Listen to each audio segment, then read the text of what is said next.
پریشان ہو، بے سکون ہو، ارے تو اداس کیوں ہوتے ہو؟ ہمارا تو ایمان ہے نا کہ اللہ پاک دوسرا دروازہ کھولے بنا پہلا بند نہیں کرتا۔ یقین رکھو وہ سب سنبھال لے گا انشاءاللہ۔ ہو سکتا ہے جو تم مانگ رہے ہو وہ پہلے ہی سے تمہاری قسمت میں لکھا گیا ہو، اور یہ دعا، صبر اور انتظار تمہیں بہترین وقت پر دینے کے لیے کروایا جا رہا ہو۔ یہ بھی تو ہو سکتا ہے جسے ہم دیری سمجھ رہے ہو وہی ہمارے حق میں بہترین ثابت ہو، کیونکہ اللہ کی مصلحتیں ہم تو نہیں سمجھ سکتے۔ ابھی تو وہ دن بھی آنا ہے انشاءاللہ جب تم اپنی ہر دعا قبول ہوتی دیکھو گے۔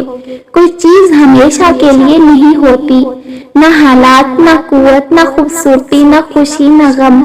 نیک انسان بنو کیونکہ نیکی ہمیشہ کے لیے ہوتی ہے۔ مایوس کیوں ہو گئے ہو؟